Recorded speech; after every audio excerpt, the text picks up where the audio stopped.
They said this is the first time, it's sort of been in friends and family beta, essentially. So it's the first time anybody outside of that has seen it. I'm a little nervous.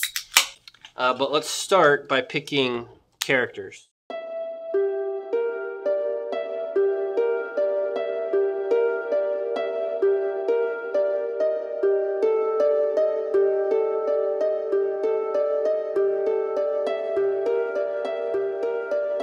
We all play games here a lot. We all love games, and so I don't think it's weird that in our free time we would be making games. We came up with Thornwatch because of the card game. So when I developed the card game, it was called Card Warriors. And cause I had no, skin for it. It was just the mechanics, the raw mechanics. I was like, I gotta set it somewhere. I have to put some kind of, story to it. And I realized, we've got the Airwood, that's ours. We'll do whatever I want in there. So I came up with the Thornwatch, and then Jerry helped sort of flesh out their role in that universe. I wanted to make a game since I first picked up a 20-sided die, right, back in first grade a million years ago. Right after I went into Mike's office, said, hey, this thing you've been working on, I'm interested in working with you on making it a real thing. Let's do this, in other words. And since then, we've done it, right? So we put together a team, so got in Kiko for design, got in Jamie for project management, got in Kenneth, he's our beep boop whiz and has written custom software for card management and rules revisions. And that's the core team, and with them we've managed to produce something that can hit the table. I mean, it's practically an alpha, so there's still a lot more work to do and a lot more changes to be made, but I think that we're definitely going in the right direction in terms of locking things down. Like basic mechanics, I think, are pretty much there. Now it's just creating more content involving those mechanics. So Thornwatch are sort of the third part, or the third group that are acting in the Airwood. So you have this magical forest that covers, as best anyone can tell, the entire world. And inside that forest you have three major factions. You have the Lookouts. Boys are trained from a very young age to become confident and comfortable moving around and defending themselves in the woods so that they can protect their villages. So that's the Lookouts. Then you have the Daughters of the Airwood, who are girls who are called by the forest to come into the woods and essentially become like druids almost. It's the job of the Lookouts to protect the village from the forest.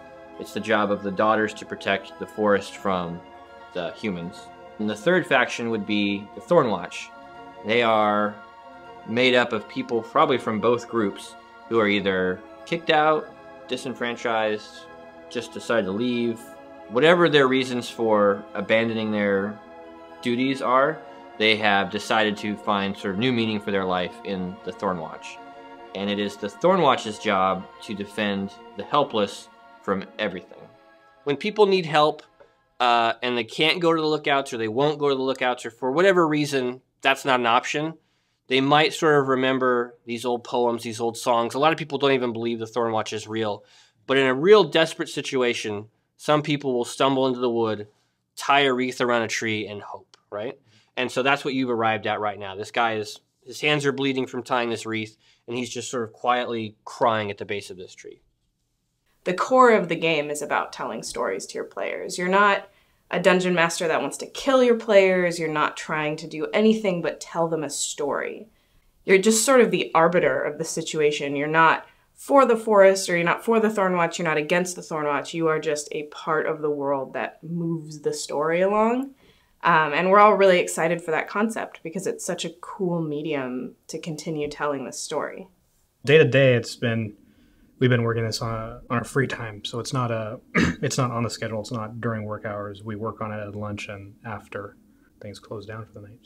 Okay, so Jerry's here. How do you pronounce it? Oh yeah, we have to decide. What? The Airwood. Magical Forest. What's it called? What do we like? No, you tell us what it's called. Well, I think Airwood is clearer from the text, and I think that Ironwood sounds more mystical. So it is Ironwood. Ironwood. Ironwood. Ironwood. Ironwood. Ironwood. Wood. Makes it sound more malevolent. We've made books and we can make shirts, but we've never had to figure out like, okay, we have to design a box.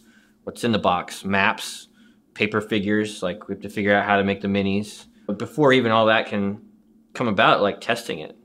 Like we're just now getting to the point where it's being tested outside of this office. We have to get the game to a point where we can hand it over to somebody, step away, and they can run the game. So we had to figure out a way to get Mike's knowledge into the heads of enough people that we could run it feasibly at PAX. So you guys are going to be jamming it at PAX, and we're not going to have a ton of time. So we're going to kind of strip down the character creation process so that people aren't, you know, writing up 20 minutes of backstory. We need to get people through the game, you know. So the way I'm going to run it for you guys is the streamlined character creation process. Cool.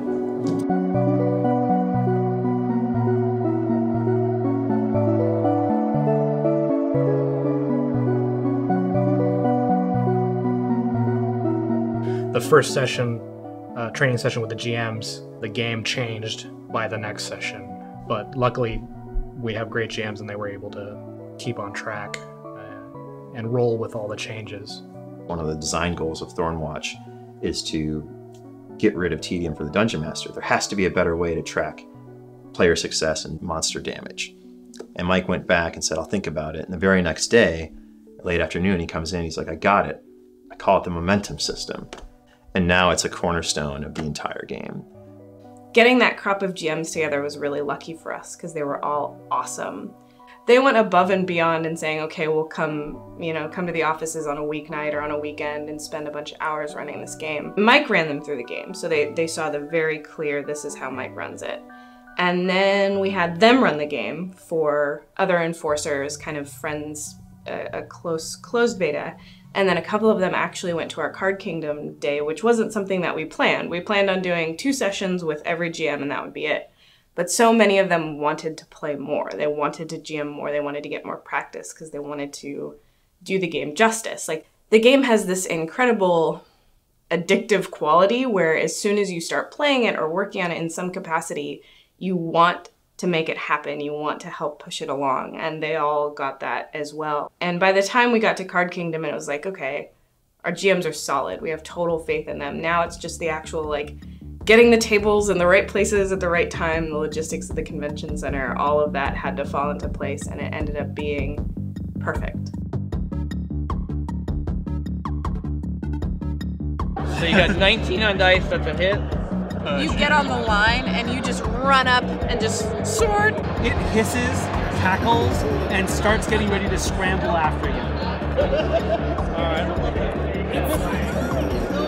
So for East, we wanted to have a full dozen folks running the game, and that included our enforcer volunteers who we've been training up, and also all the team members. Right, we all ran games there. It was a very emotional moment for all of us, for Kiko, Kenneth, especially for Mike and Jerry, when you walked into the section of the queue room and you saw the banner stands with Mike's art on them, and you saw the tables with the maps and the kits, and I was like, this is real. Like, it's no longer just something we play in the conference room and we, tinker on spreadsheets. Like, people are about to play this game. And it was a very emotional moment for all of us to see it come together.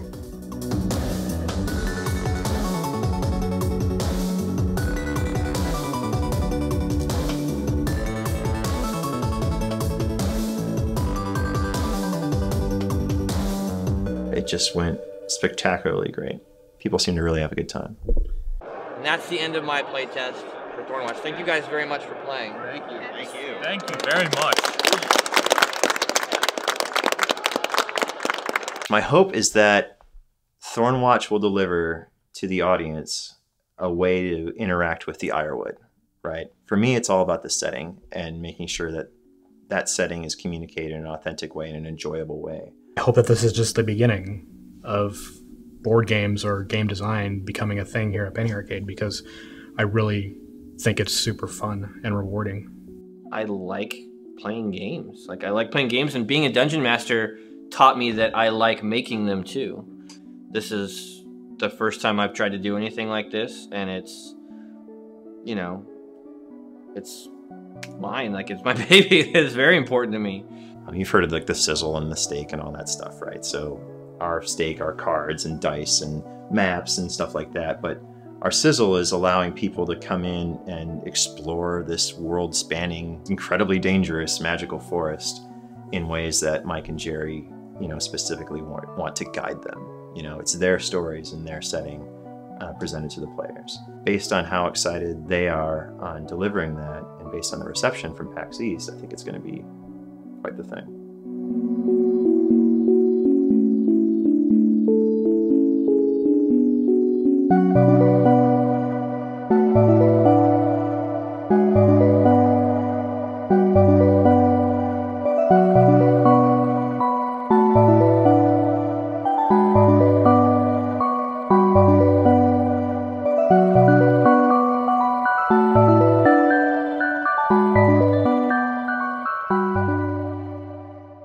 We haven't really done anything like this before. At some point, we got to make this an official project. And until it is, it's going to be very difficult to get it to go anywhere. We're at the point where we need to either commit or just give up on this whole thing. I don't want to give up. If I want this to happen, I'm probably going to have to do it. Like, we're going to have to do that in here. Like, internally, we have to make this happen. We basically said, okay, this is ours to make. Let's do it. We'll give ourselves a year. We have all the people here that we need. Like, we have designers, we've got artists, like, we have the people. We just need to figure out how to do it. Mike and Jerry both really want this to happen. So, it's my mission to figure out a way to make that happen.